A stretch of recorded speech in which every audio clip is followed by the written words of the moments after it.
નમસ્કાર વિદ્યાર્થી મિત્રો, અગાઉ યુનિટ 4 ની અંદર આપણે 1 થી 3 એક્ટિવિટી શીખી ગયા છીએ. હવે યુનિટ 4 ની અંદર એક્ટિવિટી 4 સોલર એનર્જી, જેને કહેવાય સૌર ઉર્જા, આ પાઠ આપણે ભણવાનો છે. આ તમારો મેઇન પાઠ છે અને આમાં જ તમારે સૌથી વધારે ધ્યાન રાખવાનું છે. તો આમાં ધ્યાન આપશું અને એક એક લીટી અઘરા શબ્દોને પણ આપણે સમજતા જશું.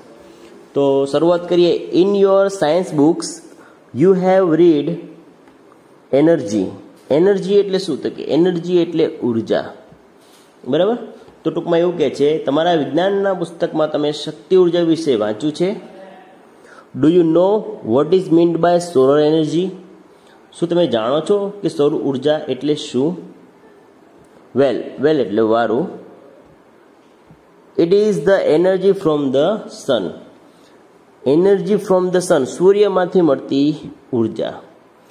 Solar means from the sun. સૌર એટલે સૂર્યમાંથી. એઝ યુ ઓલરેડી નો, એટલે કે તમે જાણો જ છો. The sun is the bright star. સૂર્ય એક તેજસ્વી તારો છે. ધ અર્થ એટલે પૃથ્વી. And the other planets move around it. પૃથ્વી અને બીજા પ્લેનેટ્સ એટલે કે બીજા ગ્રહો જે છે એ સૂર્યની આસપાસ ફરે છે. This is our solar system.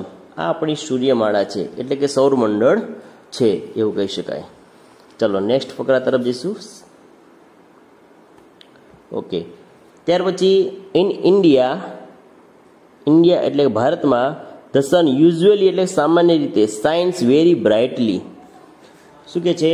સામાન્ય રીતે ભારતમાં સૂર્ય ખૂબ જ પ્રકાશિત હોય છે. That is why the Indian summer is extremely ખૂબ જ હોટ એન્ડ લોંગ. તેથી જ ભારતની ગ્રીષ્મ ઋતુ અતિશય ગરમ અને લાંબી હોય છે. All of us have experience.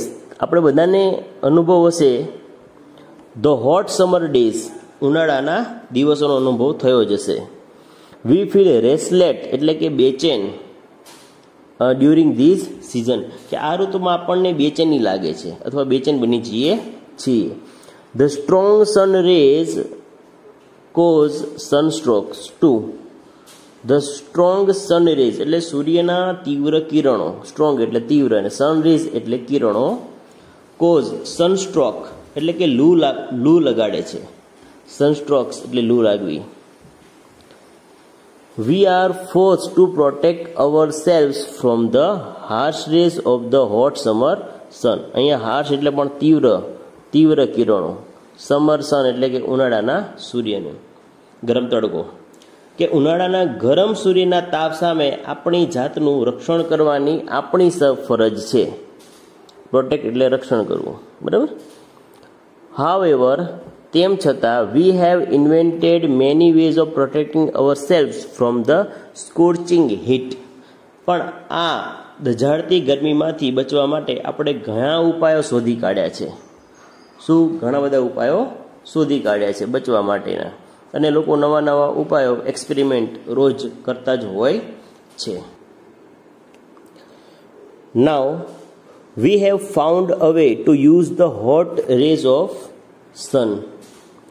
શું કે છે કે આપણે સૂર્યના ગરમ કિરણોનો ઉપયોગ કરવાનો એક ઉપાય શોધી કાઢ્યો છે. Found a way to use, ઉપાય શોધી કાઢ્યો છે. The scientist have successfully converted a heat into the sun rays into electricity. Electricity એટલે આપણી જે વીજળી જે છે, તો કે વૈજ્ઞાનિકોએ સૂર્યની ગરમીનું સફળતાપૂર્વક વિદ્યુતમાં રૂપાંતર કર્યું છે. શેમાં? ઇલેક્ટ્રિસિટી એટલે વિદ્યુતમાં રૂપાંતર કર્યું છે. એઝ યુ નો, તમે જાણો છો, we need energy to run vehicles, કે આપણને એનર્જીની જરૂર પડે છે. ક્યાં? ટુ રન વ્હીકલ વાહનો ચલાવવામાં. લાઇટ આપણા ઘરમાં. અવર હોમ્સ એન્ડ સ્ટ્રીટ્સ આપણા ઘર અને શેરીઓમાં અજવાળા માટે એટલે કે પ્રકાશ માટે. પછી કુક ફૂડ રસોઈ કરવા માટે. ટુ રન ફેક્ટરીઝ કારખાનાઓ ચલાવવામાં. Even run our television and computers, આપણા કોમ્પ્યુટર અને ટીવી ચલાવવામાં પણ આપણને ઉર્જાની જરૂર પડે છે. We make us to different kinds of energy from different purpose. Different purpose એટલે હેતુ, બરાબર. એટલે એવું કહે છે કે જુદા જુદા હેતુ માટે આપણે વિવિધ પ્રકારની ઉર્જાનો ઉપયોગ કરીએ છીએ. ઇન ધ સેમ વે એટલે કે એ જ રીતે, સેમ વે એટલે એ જ રીતે we get energy from various source. આપણે જુદા જુદા સોર્સ એટલે સ્ત્રોતમાંથી, અને વેરિયસ એટલે જુદા જુદા સ્ત્રોતમાંથી પણ ઉર્જા મળે છે. ધીસ સોર્સ આર, અને આ જે સ્ત્રોતો છે એ કયા છે? કોલ એટલે કોલસો, પેટ્રોલ, વોટર, વિન્ડ એટલે પવન, એન્ડ સો ઓન એટલે કે આ પ્રકારના સ્ત્રોતો આપણને મળે છે. Scientists have generated electricity from the sun rays. એટલે કે જે વૈજ્ઞાનિકો છે એને સૂર્યના કિરણોમાંથી વિદ્યુત ઉત્પન્ન કરી છે. ઇનફેક્ટ હકીકતમાં સાયન્ટિસ્ટ બિલીવ ડેટ કે વૈજ્ઞાનિકો માને છે કે વોર્મ કન્ટ્રી લાઈક ઇન્ડિયા, કે ભારત જેવા દેશમાં, ગરમ દેશમાં, વોર્મ કન્ટ્રી એટલે ગરમ દેશમાં, ધ સન કેન બી આગળ જોઈએ, can be a major source of energy, કે ભારત જેવા ગરમ દેશમાં સૂર્ય ઉર્જાનો મુખ્ય સ્ત્રોત બની શકે. ડ્યુરિંગ રિસેન્ટ ટાઈમ્સ એટલે કે થોડા સમય પહેલાં જ numerous experiment have been conducted in Gujarat to tap natural source of energy. એટલે કે છેલ્લા થોડા સમય દરમિયાન ઉર્જાના આ અસંખ્ય નંબર એટલે કે અસંખ્ય નૈસર્ગિક સ્ત્રોતોને વિકસાવવા માટેનો ગુજરાતમાં અનેક પ્રયોગો કરવામાં આવ્યા છે. અનેક એટલે અઢળક. પછી આગળ કે છે the heat from the sun rays utilize to produce electricity, કે વિદ્યુત ઉત્પન્ન કરવા માટે સૂર્યના કિરણોની ગરમીનો ઉપયોગ કરવામાં આવે છે. People have already started making use of solar cookers, solar હીટર્સ and solar batteries et cetera. લોકોએ તો સોલર કુકર, સોલર હીટર અને સોલર બેટરીઝ વગેરેનો ઉપયોગ કરવાનું ક્યારનું શરૂ કરી દીધું છે. બરાબર, તો આ પ્રમાણે કહેવા માંગે છે. આગળ જોઈએ. હેવ યુ નોટિસ, શું તમે બહુમાળી મકાનો પર નોટિસ એટલે જોયું છે? Shining glass like plates on the top of the multi story building, hospital, hotels, factories and offices. બરાબર, તો શું કહે છે કે બહુમાળી મકાનો પર, હોસ્પિટલો ઉપર, હોટેલો ઉપર, કારખાના અને ઓફિસો પર કાચ જેવી તકતી કદી તમારા જોવામાં આવી છે? એટલે તમે ક્યારે જોઈ છે?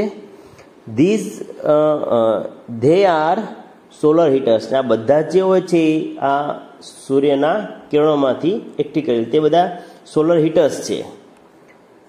This device collected energy from the rays of the sun. અને આ બધા જ સાધનો છે ને સૂર્યના કિરણોમાંથી ઉર્જા ભેગી કરે છે, એકઠી કરે છે, ભેગી કરે છે. The heat produce from the solar energy is use to heat water. આ ઉર્જાનું ગરમીમાં રૂપાંતર કરવામાં આવે છે. પાણી ગરમ કરવા માટે સૌર ઉર્જામાંથી ઉત્પન્ન થતી ગરમીનો ઉપયોગ કરવામાં આવે છે. This water then it's put to varied uses such as a bathing, cooking, cleaning, washing, drinking and so on. એટલે આપણને એવું કહે છે કે આ ગરમ પાણીના વિવિધ ઉપયોગો જેવા કે સ્નાન કરવામાં, રસોઈ, સફાઈ, કપડાં ધોવા અને પીવા વગેરેમાં થાય છે અથવા વગેરે છે. ત્યાર પછી the energy produce from the solar rays can also light bulb and keep our homes, office and street illuminated એટલે પ્રકાશિત. એવું કે સૌર કિરણોમાંથી ઉત્પન્ન કરવામાં આવતી ઉર્જા બલ્બને પણ પ્રકાશિત કરી આપણા ઘર, ઓફિસ અને શેરીઓને અજવાળી પ્રકાશિત કરી શકે છે. There are some villages, industries, areas in Gujarat where the source of energy is used to light up the street at night. કે ગુજરાતમાં કેટલાક એવા ગામડાઓ અને ઔદ્યોગિક વિસ્તારો છે કે જ્યાં આ ઉર્જા સ્ત્રોતનો ઉપયોગ શેરીઓને રાત્રે પ્રકાશિત કરવામાં થાય છે, એટલે કે અજવાળા કરવામાં થાય છે.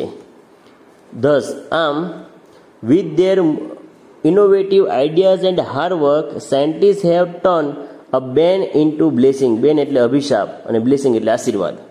કે તેમના આ સંશોધનાત્મક વિચારો અને સખત પરિશ્રમને પરિણામે વૈજ્ઞાનિકોએ આ સાપને આશીર્વાદમાં ફેરવી આપ્યો છે.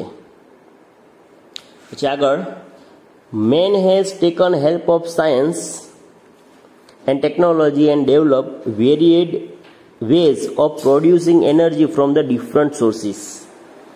કે માણસે વિજ્ઞાન અને તંત્ર વિજ્ઞાનની મદદ લઈને જુદા જુદા સ્ત્રોતમાંથી ઉર્જા ઉત્પન્ન કરવાના વિવિધ માર્ગો વિકસાવ્યા છે. The sun is a source of abundant energy. abundant એટલે પુષ્કળ. સૂર્ય પુષ્કળ ઉર્જાનો સ્ત્રોત છે. Let's hope that we are able to use solar energy and provide electricity to remote areas in our country. આપણે આશા રાખીએ કે સૌર ઉર્જાનો ઉપયોગ કરી આપણા દેશના દૂર દૂરના વિસ્તારો સુધી વિદ્યુત પહોંચતી કરવા શક્તિમાન બનીએ. That's the indeed a ray of hope, isn't it? ખરેખર આ એક આશાનું કિરણ છે, ખરું ને? આવું આપણને પૂછે છે. આ સાથે આપણે અહીંનો પાઠ જે છે એ પૂર્ણ થાય છે. ત્યાર પછી અહીંયા કેટલાક જોડકા આપ્યા છે એ આપણે જોઈ લઈએ, બરાબર? એટલે આપણને ખ્યાલ આવે. તો જોડકાને જોડવા માટે આપણે જરાક પેજ ઊંચું લઈ લઈએ એટલે ખ્યાલ આવે. ઓકે, હવે એ અને બી છે, બરાબર?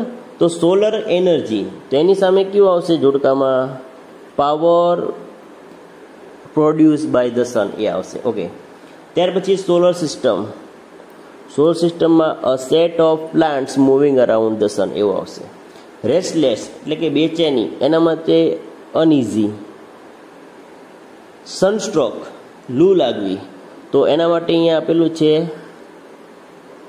Illness caused by too much exposure to the son.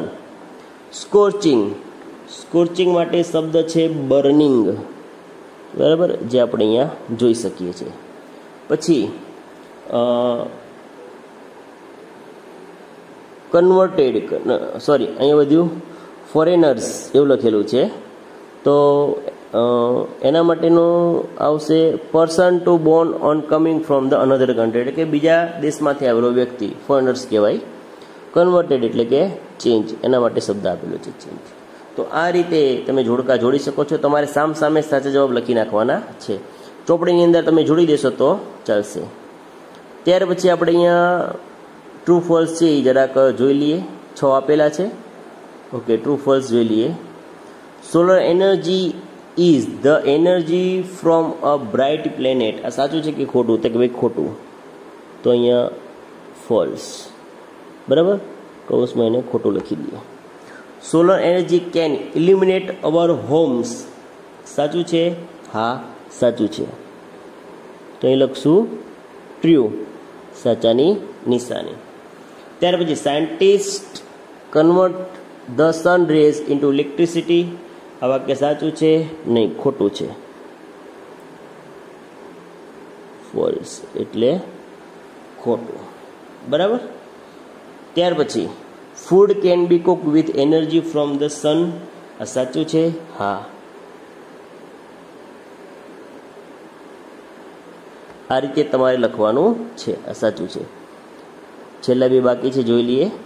The sun is the only source of energy. આ સાચું છે? ના, ખોટું છે.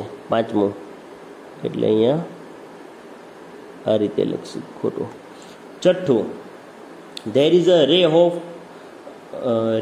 of hope that the sun will solve our problems. સાચું છે? હા.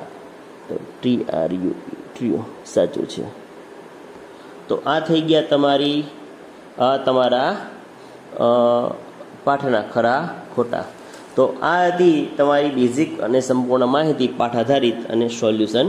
મને આશા છે કે તમને બધી જ વસ્તુ જે છે એ સમજાઈ ગઈ હશે અને તમે જે કાંઈ સમજ્યા છો એ સારી રીતે સમજી લીધું હશે અને પાઠની અંદર તમને મજા આવી હશે. તો વિડીયોને લાઈક કરો, શેર કરો અને મારી ચેનલને સબસ્ક્રાઈબ કરી દો. બરાબર? તો નેક્સ્ટ વિડીયોની અંદર આપણે પાછા મળશું એક નવા ટોપિક સાથે. ધન્યવાદ.